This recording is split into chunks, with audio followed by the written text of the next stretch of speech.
E aí, gente bonita? Eu quero aproveitar esse momento em que eu acabei de fazer 3 vídeos falando sobre a volta de Jesus, mas eu tenho certeza que algumas perguntas vão surgir. E, infelizmente, nem todo mundo vai querer perguntar essas perguntas. Pleonasmo. Pleonasmo! É play o quê, queridão? Tem muita gente que fica presa nesse conceito social da tal da pergunta idiota. Mas eu digo pra você uma coisa bem simples, e eu espero que todo mundo que tá acompanhando essa série lembre-se sempre disso. A única pergunta idiota é aquela que não é feita. Isso posto, eu quero falar do que talvez sejam as 2 perguntas mais importantes para esse momento. Por que Deus mandou matar tanta gente? E o que é a morte propriamente dita? Para a questão da morte, eu vou fazer um vídeo mais pra frente, falando com mais detalhes sobre o que é isso e como é que isso funciona. E principalmente por que esse negócio é tão mal assessorado na questão de marketing. É o quê? Mas pra esse vídeo, eu quero falar sobre essa questão de por que Deus mandou matar tanta gente. E antes de mais nada, eu não vou querer aliviar pra ninguém não. De fato, Deus mandou matar muita gente. Ele mandou matar cidades inteiras e nações inteiras. Mas eu aprendi que na vida, tudo depende de 2 questões bem simples. Por quê e pra quê? E talvez a gente até possa começar de uma maneira mais simplória, pensando por que Deus castiga as pessoas? Bom, eu aprendi na Bíblia que nós somos tratados como filhos de Deus. Por consequência lógica, Ele é nosso Pai. É óbvio, velho! E se Ele é nosso Pai, obviamente, de vez em quando ele vai precisar dar uma bronca na gente. E às vezes algumas chineladas, algumas cintadas. Sim, porque se você for parar pra pensar num relacionamento comum pai e filho, de vez em quando é necessário umas cintadas, umas chineladas, porque as crianças não sabem se controlar. E eu devo falar de forma aberta, eu também apanhei quando criança. Talvez um pouco mais do que eu gostaria. E isso me fez bem. Eu me tornei o que eu sou hoje em dia. Um homem culto, inteligente, bonito, modesto. Eu até pensava um tempo atrás que eu era pretensioso, mas eu deixei de pensar isso também. Mas antes que alguém me critique, vamos deixar bem claro que existe uma diferença muito clara entre doutrina e violência. E Deus age da mesma forma, porque Ele é nosso pai, não é nosso padrasto. E eu sei que você já ouviu essa frase em algum lugar, mas quer dizer exatamente isso. O pai educa seus filhos, nem que de vez em quando tenha que usar um pouquinho de força bruta. Já o padrasto simplesmente deixa rolar. Ou então acaba fazendo besteira, porque o padrasto não é o pai verdadeiro da criança, então acaba fazendo coisas que não deveriam ser feitas. Entendedores entenderão. Mas assim como no caso de uma criança que agora tem 10 anos, um dia vai ter 20, qualquer relação pai e filho nessa questão de castigos físicos, quando a criança cresce, o tratamento muda. Até porque não é nada bonito ver um pai batendo num jovem com 20 anos de idade, né? Se bem que tem alguns que merecem. Então, já que o pai daqui da terra envelhece, enfraquece e nem sempre vai conseguir ter força para correr atrás do filho de 20 anos de idade, o diálogo começa a ser mais importante do que o castigo físico. O mesmo acontece com a questão bíblica. Afinal de contas, nós temos Antigo Testamento e Novo Testamento. Não mudou nada com relação à forma como a gente vai para o céu. Desde o Gênesis até o Apocalipse é a mesma coisa. O que talvez tenha mudado assim, e é uma questão de opinião mais pessoal, é que eu percebi que mudou a tratativa nessa questão de doutrina, de educar os filhos. Porque quando Jesus veio aqui para a Terra, ele ensinou a gente, ou tentou ensinar, que a gente deveria amar até os nossos inimigos. Porque amar quem já te ama não traz lucro nenhum. Aí com esse ensinamento de Jesus eu fico aqui pensando, será que Deus ainda manda matar gente hoje em dia? Se você pensar de maneira lógica, amar os inimigos não quer dizer necessariamente matá-los, né? Então talvez, se alguém andou matando alguém em nome de Jesus, acho que essa pessoa não deve ter lido a Bíblia, não deve ter aprendido nada sobre Jesus, porque se ele manda a gente amar os nossos inimigos, matar seria a última coisa que você faz com quem se ama, né? É claro que eu tô falando de uma forma bem resumida, porque isso inclui quase todos os livros da Bíblia. Mas nesse caso eu posso resumir da seguinte forma. No Antigo Testamento, Deus tratava a gente como crianças na fé. Então, de vez em quando, precisava ter um castigo físico. Já no Novo Testamento, nós deveríamos ser jovens, 20 anos de idade, na fé. Então não precisa mais estar matando ninguém, porque agora tudo é resolvido no diálogo. E acredite se quiser, tudo isso que eu falei até agora é só o prólogo, aprendi essa palavra ontem, do que eu realmente quero falar pra vocês sobre essa questão de por que Deus mandou matar tanta gente. E de novo, não vou passar pano quente pra ninguém, e eu não falei antes, mas Deus precisou matar o planeta inteiro em um dado momento. E sobreviveram a esse evento apenas 8 pessoas, das quais com certeza 3 não queriam muito saber sobre quem era Deus ou o que ele queria da gente. Mas a história que eu realmente quero que você conheça vai deixar bem claro por que Deus mandou matar tanta gente. Essa história acontece depois do dilúvio. O evento que eu acabei de falar que matou o planeta inteiro. 3 homens chegam no acampamento de Abraão. E Abraão percebe que na verdade eram 3 anjos. E um deles acaba falando para Abraão que Sodoma, Gomorra e as cidades vizinhas seriam destruídas naquela noite. E é claro que Abraão ficou preocupado, porque afinal de contas o sobrinho dele, Ló, vivia em Sodoma. Aí aqui começam os detalhes que muita gente ignora. E eu concordo com a frase que diz: Deus está nos detalhes. Dos 3 anjos que chegaram no acampamento, 2 foram para Sodoma e um ficou com Abraão. Por quê? Como Abraão ficou preocupado com o fato do sobrinho dele morar na cidade de Sodoma, ele chegou para esse que ficou e fez a seguinte pergunta: se houvessem 50 pessoas justas, será que Deus ainda assim destruiria essas cidades? E o anjo respondeu: claro que não. Deus pouparia essa cidade por amor a esses 50 que estão lá. E Abraão: ah, legal, que bom. Mas e se fossem só 30 pessoas justas? E o anjo respondeu: pelas 30 pessoas justas daquelas cidades, não precisaria destruir ninguém lá. E mais uma vez Abraão: ah, que bom. 30 pessoas justas, as cidades seriam poupadas. Mas e se fossem só 20 pessoas? E o anjo respondeu: com certeza Deus pouparia aquelas cidades, por causa desses 20 justos que moram lá. E Abraão, mais uma vez: ah, poxa vida, que bom, né? 20 pessoas justas e as cidades seriam poupadas,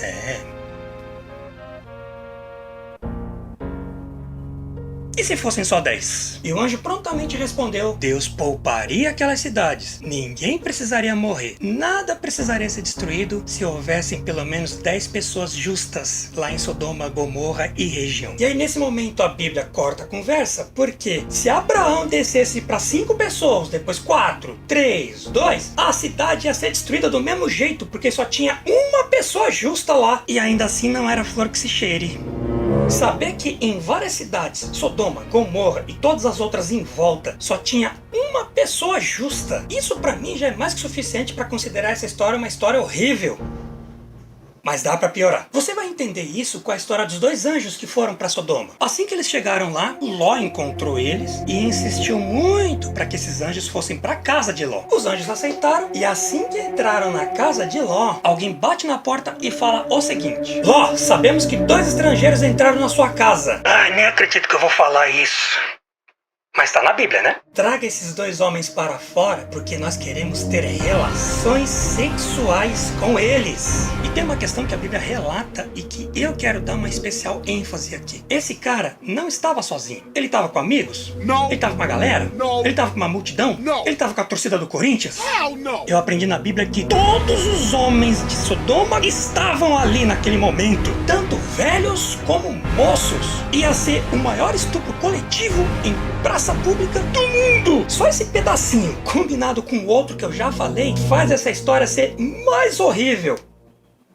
Mas dá pra piorar. Lembra que eu falei que teria só um justo naquela cidade? Sobrinho de Abraão? Olha o que esse pai do ano sugeriu. Ló sai da casa dele, fecha a porta, porque ele sabia muito bem quem eram aqueles homens, o que eles eram capazes de fazer, e fala exatamente isso. Esses 2 estrangeiros que estão agora na minha casa se tornaram minha responsabilidade. Mas vamos fazer o seguinte... Só um minuto. Eu vou trazer aqui pra fora as minhas 2 filhas virgens e vocês vão poder fazer o que quiser com elas. Como é que essas coisas acontecem? Deixa de ser dramático. Paizão esse, né? Pegar as 2 filhas virgens e entregar na mão de uma galera de estupradores. Agora sim, se a gente pegar tudo que eu falei até agora, essa história fica cada vez mais horrível. Mas dá pra piorar. A pessoa que estava ali na frente do grupo falou uma frase bem interessante, bem singela. Já que você não quer trazer os estrangeiros, nós vamos fazer com você, Ló. E pior do que faríamos com eles.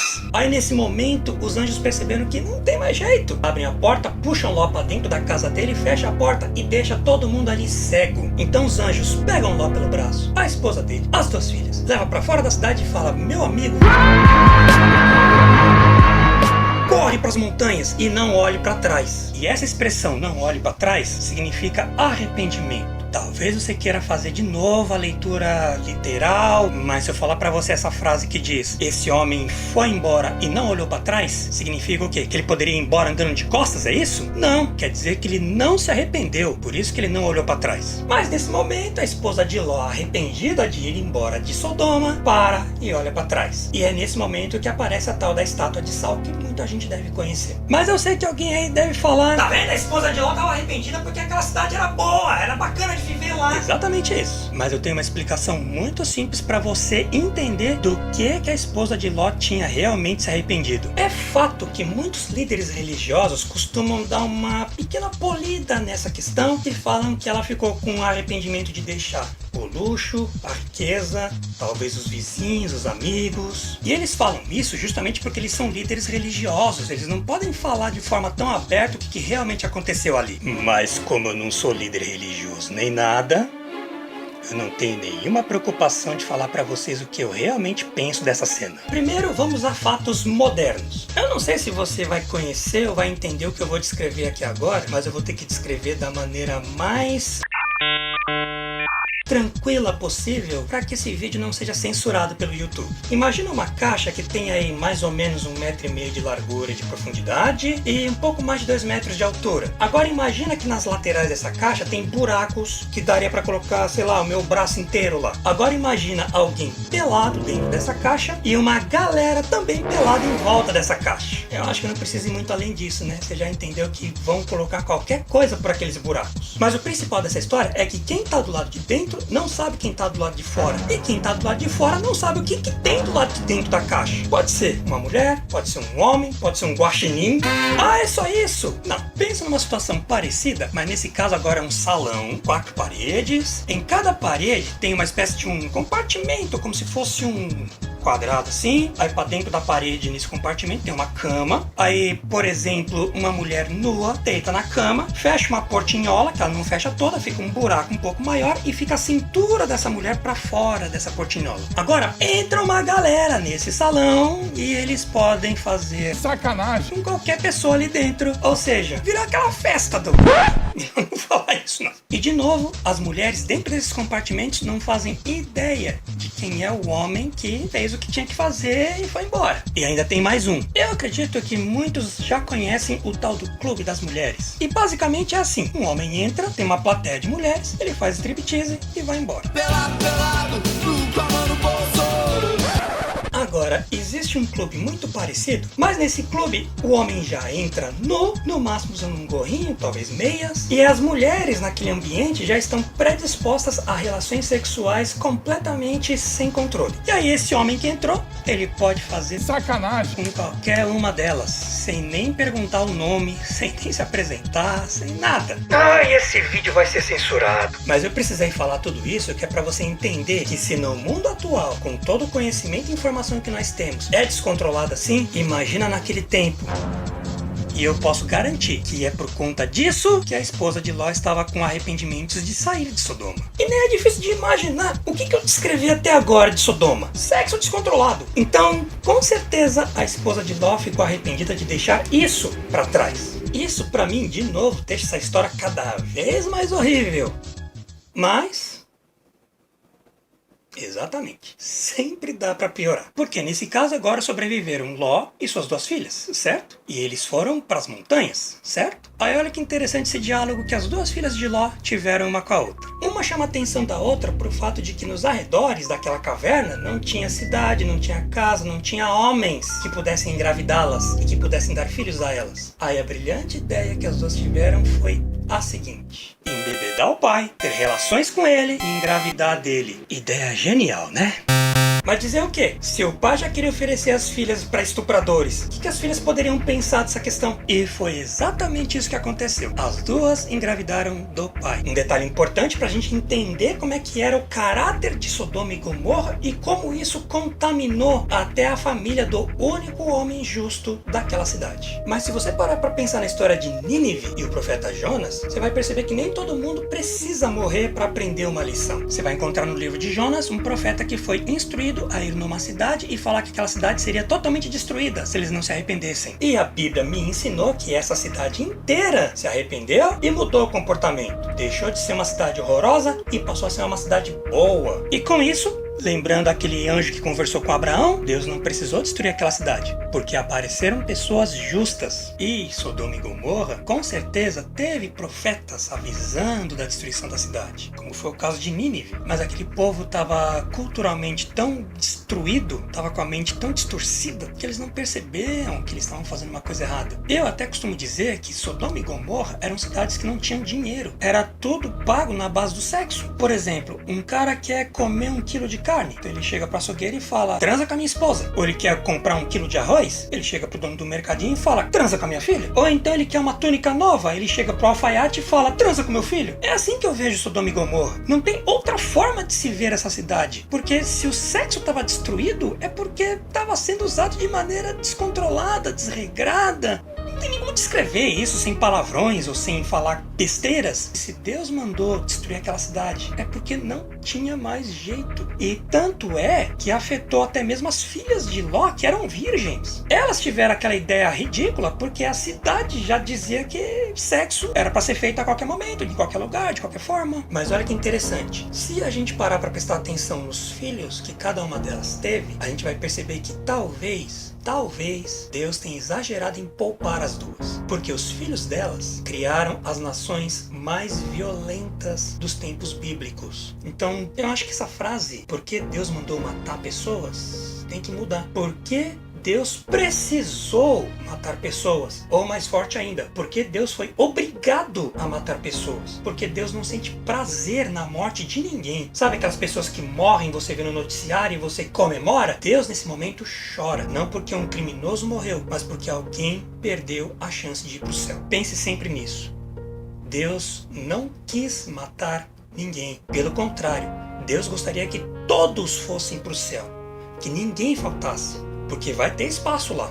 E quando a Terra for reformada, vai ter muito mais espaço para todo mundo. Mas infelizmente as pessoas escolhem não ouvir os recados. As pessoas escolhem continuar no caminho errado. As pessoas escolhem fazer o que elas querem. Alguns chamam isso até de liberdade. Mas sinceramente eu não quero esse tipo de liberdade para mim não, sabe? Eu sinceramente aprendi que o ser humano não sabe, não tem competência, não tem capacidade de lidar com a liberdade. Por isso que nós precisamos de um Deus que nos ensina, que nos doutrina, que se preciso for vai dar uma chinelada na gente, mas que quer salvar a gente. Ele faz isso para o bem das pessoas. Ele faz isso porque ele quer você no céu, mesmo que seja sem braço, sem perna, sem dente, sem olho. Mas ele quer você no céu, porque lá ele consegue recuperar você. E agora eu quero deixar um dilema na sua mão, principalmente se você ainda acha que Deus poderia ter feito diferente, ter feito melhor, ter feito algo que não matasse tanta gente. O dilema é o seguinte: você está na cidade de São Paulo, 11 horas da noite. Você vira uma esquina e encontra a seguinte cena: um homem deitado, baleado gravemente, sangrando muito, e um homem em pé com a arma na mão. Eu sei que você vai fugir dessa cena, eu faria isso também, afinal de contas, uma pessoa armada e que já atirou em alguém, o que custa ele querer matar eu também, né? Mas a pergunta é a seguinte: quem você chama primeiro? A polícia ou a ambulância? Se você pensou na polícia, lembre-se que tem um homem baleado no chão. E se você pensou na ambulância, lembre-se que tem um bandido que está fugindo impunemente. Mudou de ideia? O homem está baleado gravemente. Ele não vai resistir, ele não vai aguentar até a ambulância chegar. E o bandido vai fugir. Ele não vai ficar esperando a polícia chegar. Ele vai se esconder. E aí, você teve tempo de pensar. E eu te pergunto: quem você chamou? Quiser pôr nos comentários o porquê, fique à vontade. Mas eu quero que você entenda isso. Não é fácil decidir. Porque o que você decidir, alguém vai sair impune, alguém vai sair morto.